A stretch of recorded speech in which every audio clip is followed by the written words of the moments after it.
नमस्कार दोस्तों, कैसे हैं आप सभी लोग। उम्मीद करता हूँ आप सभी लोग जहाँ पर भी होंगे बढ़िया होंगे और स्वस्थ होंगे। वेक्टर अलजेब्रा का 7वां लेक्चर है। 7वां लेक्चर जो हमारा वो है direction cosine of a vector. ये हमारा कंपोनेंट ऑफ ए वेक्टर का एक छोटा सा पॉइंट है जो कि हमारे पास जैसे कि देखिए O X O Y and O Z axes होते हैं ना, उस एक्सेस पे जो हमारे कोण बनते हैं, एंगल बनते हैं, उस एंगल को हम लोग बोलते हैं direction cosine of a vector. ठीक है, उस एंगल को हम लोग बोलते हैं। तो आइए क्लास को स्टार्ट करते हैं और आशा करता हूं कि आप सभी लोग वीडियो के अंत तक बने रहेंगे और लास्ट में आप लोग अपना फीडबैक जरूर देंगे। ठीक है, तो आप सभी लोग जो है हेडिंग डाल लीजिएगा direction cosine of a vector. ठीक है, इसका मतलब ये हो जाता है कि दिशा जो होती है वो कोसाइन के वेक्टर की, जो हम इसीलिए बोलते हैं दिशा, यानी कि डायरेक्शन के रूप में लिया जाता है। ठीक है, तो देखिए कि बेसिकली हम लोग समझ चुके हैं कि जो हमारा डायग्राम होता है 3D का, जो डायग्राम होता है एक्स एक्सेस होता है, वाई एक्सेस होता है, जेड एक्सेस होता है। ये जो हमारा एक्स वाई एक्सेस जो होता है, इस पे जो कोण बनेगा उसको हम लोग बोलेंगे अल्फा। क्या बोलते हैं? अल्फा बोलते हैं। और जो हमारा वाई जेड पे एंगल बनेगा इसको हम बोलते हैं बीटा। क्या बोलते हैं? बीटा। और जो जेड एक्स पर हमारा यहाँ पर ये बनेगा उसको हम बोलते हैं गामा। ठीक है, तो अल्फा बीटा गामा, समझ में आई बात ना? अल्फा बीटा गामा, ये जो एंगल बनता है। अब इस एंगल पर जो हमारे नाम रखे जाते हैं वो बेसिकली हम रखते हैं इसको है कॉस अल्फा। ठीक है, कॉस बीटा, क्योंकि ये कोसाइन की बात कर रहा है ना, तो यहां पर कॉस की बात की जाएगी, एंड कॉस गामा।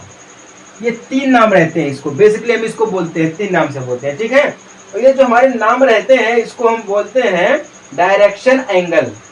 ठीक है, ये जो हमारे अल्फा बीटा गामा रहते हैं इसको हम बोलते हैं डायरेक्शन एंगल, यानी कि दिशा कोण। डायरेक्शन एंगल यानी कि क्या होता है? इसको है दिशा कोण होता है। ठीक है, ये एक कोण बनाता है। क्लियर है ना? तो चूंकि आप सभी लोग पढ़े ट्रायंगल में कि कोण कैसे बनता है, जब 2 लाइंस आपस में क्रॉस करती हैं, ठीक है, तब जाके हमारा वहां पर कोण बनता है। तो ऐसा नहीं कि जो कोण बनता है वो ऐसे बन गया, ठीक है, और ऐसे एक ट्रायंगल बन गया तो यहाँ पर एक कोण बन जाएगा। नहीं, कोण यहाँ पर नहीं, जब ये लाइन क्रॉस करेगी, ठीक है, जब ये लाइन क्रॉस करेगी तो कोण यहाँ पर बनेगा, ये कोण बनेगा, यहाँ पर कोण बनेगा। ठीक है, यहाँ पर कोण बनेगा, बाहर कोण बनेगा, है कि नहीं? ये भी क्रॉस करेगी, ये भी क्रॉस करेगी, तो बाहर कोण बनेगा हमारा। तो ये जो कोण बनता है ये बाहर कोण बनता है। ठीक है, अंदर कोण नहीं बनता है। क्लियर है ना? तो ये जो कोण की परिभाषा होती है ना, ये बहुत ही इजी एंड इंपॉर्टेंट है। ठीक है, ये समझ में आया कि नहीं समझ में आया? जब भी हमारे डायग्राम में एंगल बनेगा 3D में तो अल्फा बीटा गामा के रूप में बनेगा। ठीक है, बेसिकली जब अल्फा बीटा गामा होता है तो alpha is equal to L and beta is equal to M and gamma is equal to N. इसको हम alpha beta gamma is equal to L M N के रूप में देखते हैं। ठीक है, ये क्या होते हैं? एक नाम होते हैं जिसको हम लिखते कि हाँ इसको हम सिद्ध कर सकते हैं। ठीक है, समझ में आई बात? नहीं समझ में आई है? बहुत बढ़िया। अब ये जो होता है ना, जो अल्फा बीटा गामा हमारा जो कोण बनता है, ये पूरा का पूरा हमारा 360 डिग्री नहीं पे बनता है, पूरा 360 डिग्री नहीं बनता है, क्योंकि अगर ये पूरा 360 डिग्री बनेगा तो ये जो रहेगा अल्फा बीटा गामा, इसको और भी बढ़ाना पड़ेगा। क्या करना पड़ेगा? इसको और भी बढ़ाना पड़ेगा। ठीक है, वो कैसे बढ़ाना पड़ेगा? देखिए, जब भी ये बनेगा तो ये पूरा का पूरा यहाँ तक आएगा, है कि नहीं है? ये पूरा का पूरा सीधा जाएगा और ये भी हमारा पूरा का पूरा यहाँ तक जाएगा। लेक्चर अब आपको इसके पहले 6ठे लेक्चर में हम आपको बताएंगे। ठीक है, ये पूरा जाएगा। जब ये पूरा जाएगा तो ये कहाँ से चलता है? माइनस पाई टू पाई या फिर पाई टू माइनस पाई। ठीक है, ऐसे चलता है। पाई का मतलब आपको पता है ना, 180 डिग्री होता है कि नहीं है? तो ये पूरा ना होकर के, यानी कि 0 less than equal alpha beta gamma, ठीक है, लेस देन इक्वल, ठीक है, क्या है ये? लेस देन इक्वल पाई है। यानी कि 180 जब भी बनेगा कोण तो देखिए सीधे सीधे बनेगा, यानी कि 180 डिग्री का। फिर बनेगा तो माइनस से फिर बनेगा, ठीक है। ये माइनस पाई टू पाई या पाई माइनस पाई, क्लियर है ना। तो इसीलिए बोला जाता है कि जब भी ये कोण बनता हमारा है 3D में तो ये 0 less than equal alpha beta gamma less than equal pi, यानी कि 0 से पाई तक जाता है। कहाँ तक? 0 से पाई तक जाता है। जैसे कि एग्जांपल मैं आपको दे रहा हूँ, मान लीजिए हमारे पास एक स्ट्रेट लाइन है, ठीक है, स्ट्रेट लाइन है। अगर हमें यहाँ पर कोण बनाना रहेगा तो यहाँ पर जब भी कोण बनेगा तो या तो ये हमारा क्या रहेगा 90 डिग्री, ठीक है, ये हमारा क्या है 180 डिग्री, ये क्या है 270 डिग्री, ठीक है, और ये क्या है 360 डिग्री, ठीक है, ये पूरा का पूरा है। तो यहाँ से स्टार्ट होगा यहाँ पर जाएगा, यानी कि हमारा क्या पॉजिटिव हिस्सा है, यानी क्या है पॉजिटिव यानी धनात्मक, और ये हमारा क्या ऋणात्मक है, ठीक है। तो यहाँ से स्टार्ट होगा यहाँ पर, फिर यहाँ से स्टार्ट होगा यहाँ पर जाएगा। समझ रहे हैं बात को? नहीं समझ रहे हैं? ये भी निगेटिव और ये भी निगेटिव, ये पॉजिटिव है कि नहीं। इसीलिए जब भी स्टार्ट होता है तो पाई से ही स्टार्ट होता है और पाई पे ही जाके खत्म होता है, ठीक है। इसीलिए यहाँ पर बोला जाता है 0 से पाई तक, ठीक है। अगर हम इसको ना बोलेंगे तो हम यहाँ पे ये लिखेंगे माइनस पाई, ठीक है, लेस देन इक्वल, ऐसे करके less than equal alpha beta gamma less than equal 0, ठीक है, माइनस पाई से 0 या फिर 0 से माइनस पाई, 0 से पाई तक, ठीक है। क्लियर है कि नहीं क्लियर है? बहुत बढ़िया, बहुत बढ़िया, क्लियर है ना। चलिए इसका जो एक फॉर्मूला होता है हम आपको बताए हैं, फॉर्मूला जो है ना, उसका जो फॉर्मूला हम आपको बताए हैं वो क्या बताए हैं, अभी पिछले ही लेक्चर में हम आपको सब कुछ समझाए हैं, बेसिक से समझाएंगे, ठीक है।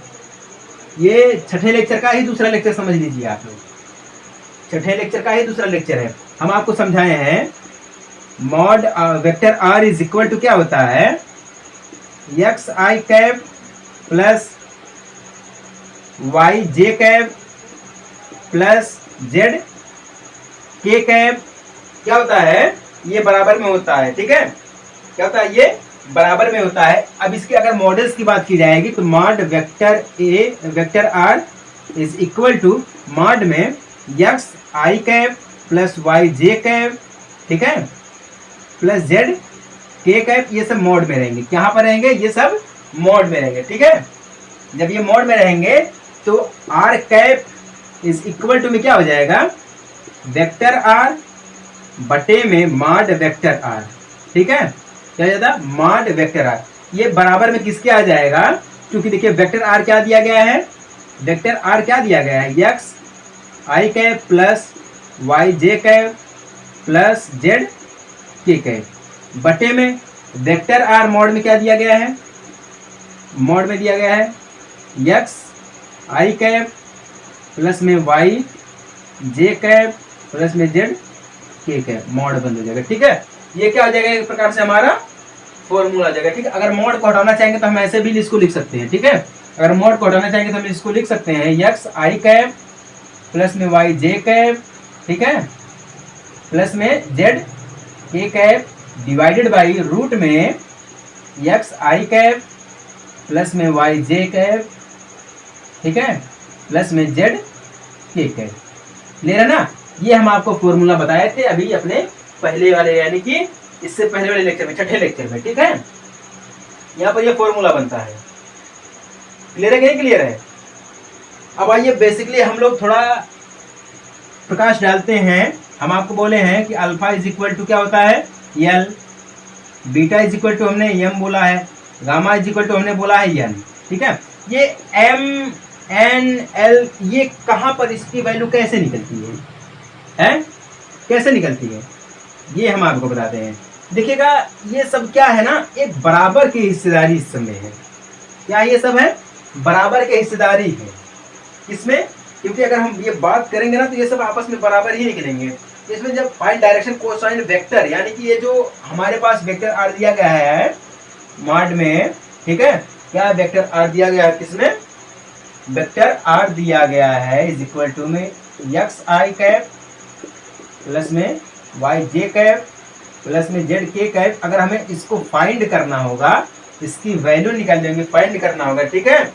तो यहाँ पर क्या हो जाता है, यहाँ पर क्या हो जाएगा, आप सभी को पता है कि जब भी हम डायग्राम बनाते हैं तो ये हमारा होता है ओ एक्स वाई, ये जेड होता है, तो ये हमारा एक्स वाई होता है, ठीक है, ये हमारा वाई जेड होता है, ये हमारा जेड एक्स होता है। तो अगर हम इसकी बात करेंगे बेसिकली तो ओ एक्स हो जाएगा, इसकी बात करेंगे तो ओ वाई हो जाएगा, और इसकी बात करेंगे तो ओ जेड हो जाएगा। क्या हो जाएगा, ओ जेड हो जाएगा। क्लियर है ना? हाँ बहुत बढ़िया है। तो यहाँ पे जो पॉइंट P मिलता है वो तो आप सभी को पता है, पॉइंट P में एक्स वाई जेड होता है, एक्स वाई जेड होता है, चूंकि तभी तो हमें ये पॉइंट मिलता है। फाइंड वैल्यू ऑफ, ठीक है, डायरेक्शन की। क्लियर है? किसी को कोई दिक्कत? अगर किसी को कुछ भी दिक्कत होगा, ठीक है, किसी को कुछ भी दिक्कत होगा तो वह कमेंट कर सकता है, कुछ भी दिक्कत होगा, ठीक है। मैं आपको समझाते चल रहा हूँ, मैं जो हूँ समझाते चल रहा हूँ आपको, ठीक है। मान लीजिए हमारे पास एक ट्राइंगल है, ठीक है, हम लोगों ने एक ट्राइंगल को बनाया यहाँ पर, ऐसे देखिए एक ट्राइंगल को हम लोग बढ़िया से बनाया यहाँ पर, ठीक है। ओ यहाँ पर कर दे रहे हैं P को, ठीक है, एक पॉइंट P ले लेते हैं और यहाँ पर एक पॉइंट A ले लेते हैं, ठीक है। हम O से A तक x, ये हमारा यहाँ पर कोण बना है, कोण क्या है, अल्फा है, कोण क्या है, अल्फा है, कोण हमने अल्फा को ले लिया, ठीक है। यहाँ पर ये जो वेक्टर R बना है, ठीक है, वेक्टर R OP यानी कि वेक्टर R, क्योंकि आपको पता है OP vector is equal to vector R होता है, ठीक है। क्या होता है, वेक्टर R होता है, ठीक है। ये x लाइन गई, ठीक है, हमने क्या माना, इसको x माना है, ठीक है। जब हम लोग अल्फा कोण को लेंगे, ठीक है, जब हम लोग अल्फा कोण को लेंगे तो हमारे पास क्या मिलेगा, cos alpha, cos alpha is equal to में OA बटे में मॉड OP वेक्टर, क्या, मॉड OP वेक्टर मिलेगा, ठीक है। क्या मिलेगा, मॉड OP वेक्टर मिलेगा, जिसको हम लिख सकते हैं इज इक्वल टू में O क्या है, x है, x बटे में मॉड वेक्टर R, ठीक है। क्या लिख सकते हैं, मॉड वेक्टर R। अगर हम यहीं पर cos बीटा की बात करेंगे हम लोग, तब हमें क्या मिलेगा, OA, कोण हमने बीटा को रखा है, तो OP वेक्टर यानी कि मॉड में इज इक्वल टू क्या मिलेगा, हमारे पास क्या मिलेगा, y मिलेगा, ठीक है। क्या मिलेगा, y, चूंकि हमने x की जगह पे y को रखा है, ठीक है, क्योंकि बीटा लिया तो हमने y को रखा है, तो मॉड वेक्टर R, ठीक है। इसी प्रकार से जब हम लोग लेंगे अल्फा cos गामा को, ठीक है, तो OA, तो हमने यहाँ पे क्या लिखा, OA का इज वैल्यू z, ठीक है, तो OP वेक्टर मॉड में रहेगा, ठीक है, तो z vector R, mod vector R, ये हो जाएगा, ठीक है। जब हम लोग जैसे जैसे कोण को बदलेंगे वैसे वैसे हमारे पॉइंट बदलते चले जाएंगे P के, ठीक है। हमने cos अल्फा लिया तो हमने x को लिया, cos बीटा लिया तो हमने y को लिया, अगर cos हम लोग गामा को लेंगे तो हमें z को लेना पड़ेगा, ठीक है, क्योंकि तीनों पॉइंट होते हैं P में x y z, तो यहाँ पर अल्फा बीटा गामा, तो बेसिकली हम इसको लिख सकते हैं alpha is equal to x and beta is equal to y and gamma is equal to z, ठीक है। और ये सब क्या होते हैं, L के बराबर में, L ये बीटा और y जो है ये m के बराबर में है, गामा और z जो है वो n के बराबर में है, ठीक है। किसके बराबर में है, ये सब n के बराबर में है। क्लियर है? यहाँ तक किसी को कोई दिक्कत नहीं है? बहुत बढ़िया, बहुत बढ़िया। अब आइए इसका एक छोटा सा फॉर्मूला देख लेते हैं, ठीक है, एक छोटा सा हम लोग फॉर्मूला देख लेते हैं। बहुत ये सब बेसिक की चीजें हैं भाई, ठीक है, सभी को नोट कराते चल रहा हूं मैं, आप सभी लोग इसको नोट करते चलिएगा।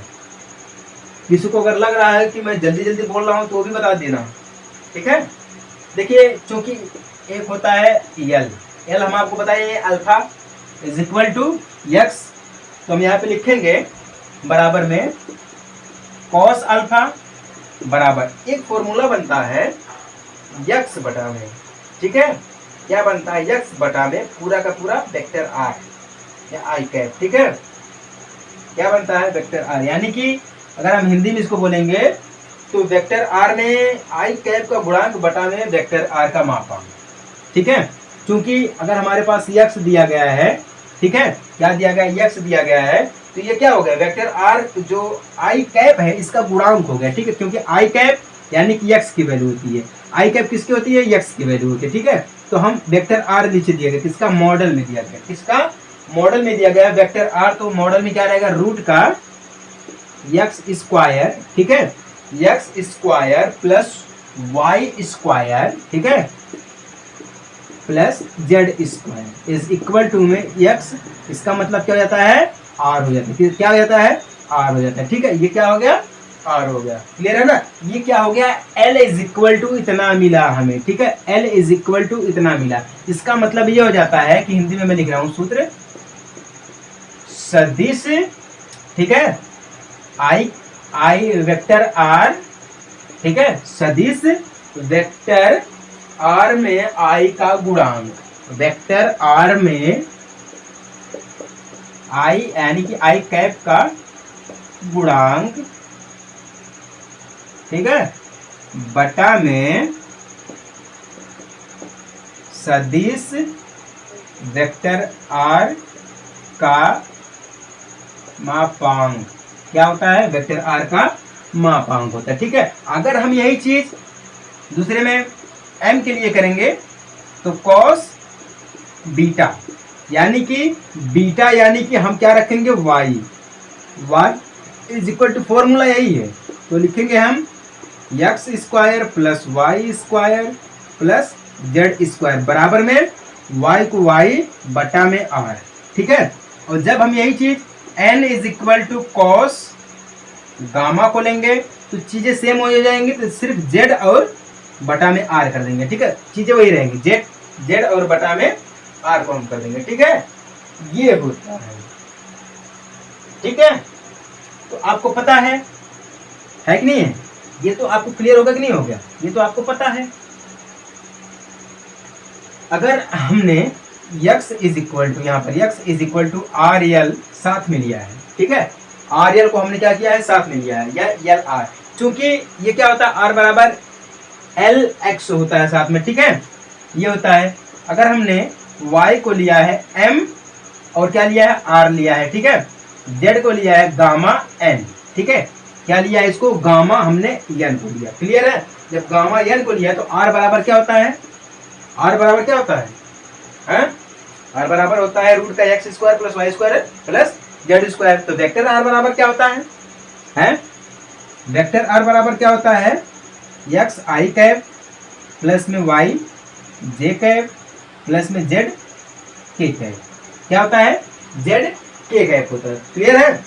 तो r बराबर वेक्टर r यानी कि ये r की वैल्यू दी गई है, तो हम लिखेंगे इज इक्वल टू में आई के बराबर में क्या दिया गया है, एल आर दिया गया, क्या दिया गया है, एल आर दिया गया, ठीक है, यानी कि x की वैल्यू दी गई एल आर, तो हम x के जगह पर हम लिख सकते हैं आर एल आई कैप, ठीक है, प्लस में y की जगह पे M R J cap plus में z की जगह पे गामा एन के कैप, है कि नहीं है, कितना लिख सकते हैं, लिख सकते हैं, लिख सकते हैं, हाँ जी, सर बोले हैं कि लिख सकते हैं आप, सर बोले हैं कि लिख सकते हैं आप, ठीक है, लिख सकते हैं।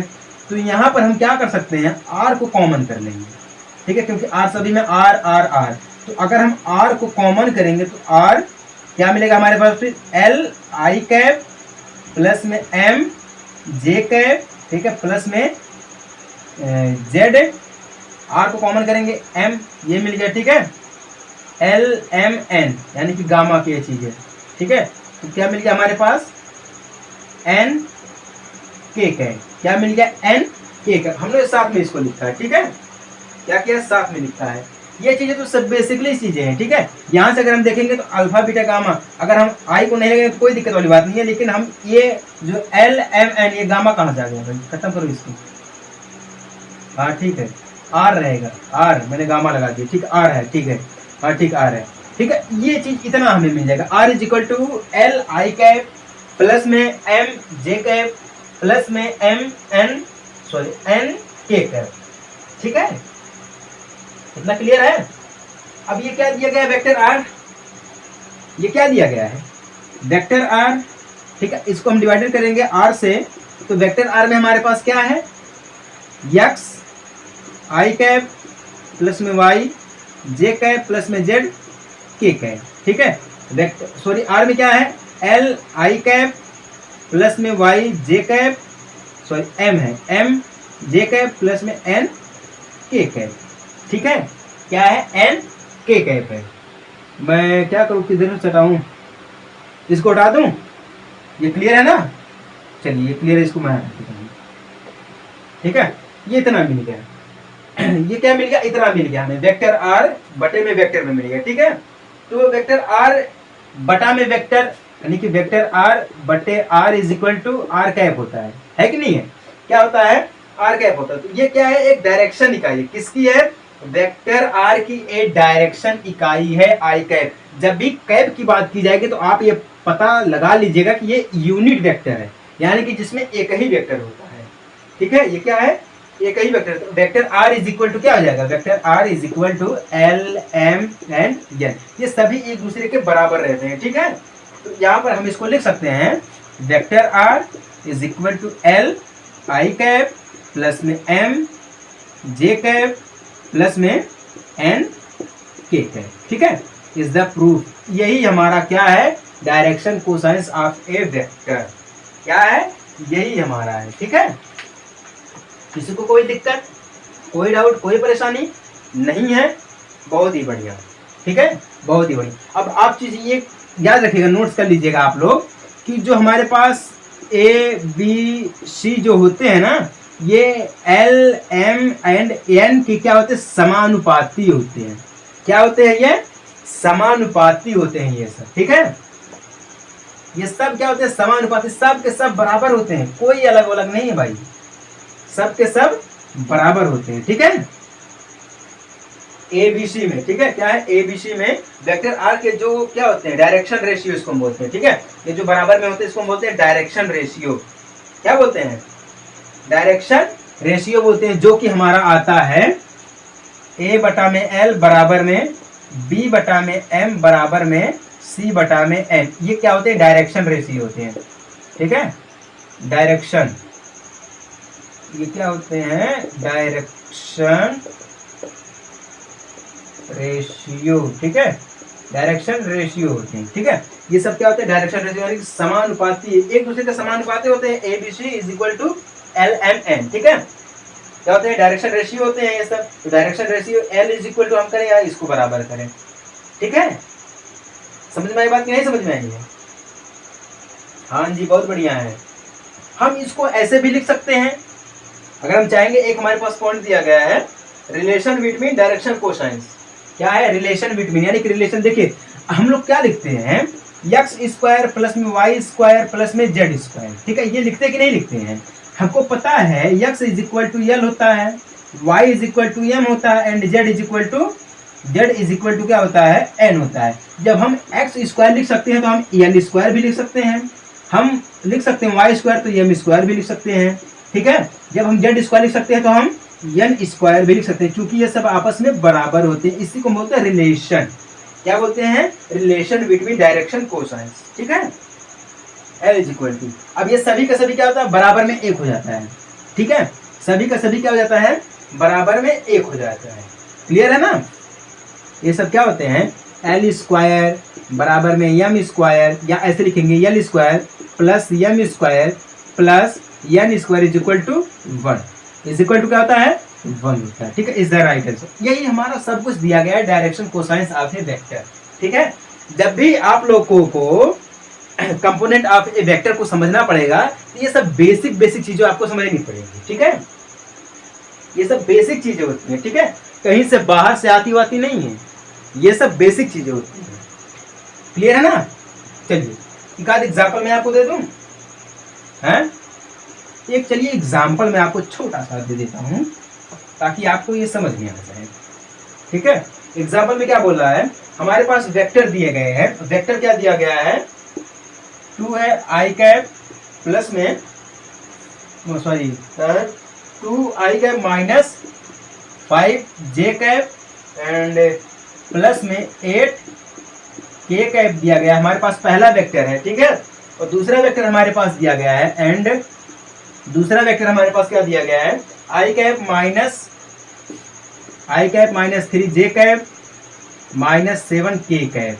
ठीक है, ये हमारे पास दो वेक्टर दिए गए, इनका योगफल निकालना, एडिशन निकालना। ठीक है, इनका क्या निकालना है, योगफल निकालना। तो आपको पता है कि जब भी हम योगफल लेते हैं तो हम वेक्टर ए प्लस में वेक्टर बी, ठीक है, हम फॉर्मूला बताए हैं, वेक्टर ए प्लस में vector B is equal to क्या होता है, हम लोग लेते हैं a1 प्लस में b1, ठीक ना, क्या लेते हैं a1 प्लस में b1 आई कैप लेते हैं। ठीक है, आई कैप लेते हैं, क्लियर है। प्लस में a2 प्लस में b2 लेते हैं, जे कैप लेते हैं। ठीक है, प्लस में a3 प्लस में b3 लेते हैं, के कैप लेते हैं, है कि नहीं है। ये वही चीजें दिया गया, हम इस आपस में जोड़ेंगे, तो हम जब इसको जोड़ेंगे तो 2 और आई को जोड़ेंगे, यानी कि क्या हो जाएगा 2 आई कैप। ठीक है ना, अब ये प्लस है तो प्लस में आई कैप। ठीक है, उसके बाद ये बीच में क्या लगा है हमारा, बीच में कौन सा चिन्ह है, प्लस का है तो हम प्लस लगाएंगे। ठीक है, उसके बाद -5 जे कैप। ठीक है, फिर यहाँ पर माइनस है तो -3 जे कैप, क्लियर है। फिर प्लस लगाएंगे, लिखेंगे 8 के कैप -7 के कैप। ठीक है, इसका जो क्या होगा, योगफल होगा, यानी कि एडिशन होगा, वो क्या होगा, ये इसको जोड़ेंगे तो 3 आई कैप हो जाएगा, प्लस में माइनस का है ये और ये भी माइनस का, तो माइनस माइनस प्लस हो जाएगा, तो माइनस का क्या हो जाएगा 5 3 8, यानी कि 8 जे कैप। ठीक है ना, उसके बाद प्लस का हो जाएगा, घटाएंगे तो सिर्फ के बचेगा, तो के कैप हम लिख देंगे, क्या लिख देंगे, के कैप लिख देंगे। इसका आंसर क्या आएगा, 3 आई कैप -8 जे कैप प्लस में के cap is the right answer. ऐसे हम निकालते हैं जब भी एडिशन की बात करता है, क्या इसका एडिशन। ठीक है, एडिशन, समझ में आ गया बात ना। ऐसे हम इसको direction cosine of a vector को समझते हैं, और ये जो पूरा का पूरा हमारा कंपोनेंट ऑफ ए वेक्टर, यानी कि सदिश के जो घटक हैं, ये पूरी तरीके से अभी कंप्लीट हो चुका है। ठीक है, अगर आपको लगता है कि कुछ छूटा होगा तो आप लोग कमेंट कर सकते हैं। ठीक है, तो चलिए मिलते हैं हम आपसे अपने अगले लेक्चर में एक छोटे से ब्रेक के बाद, तब तक ले जय हिंद, वंदे मातरम।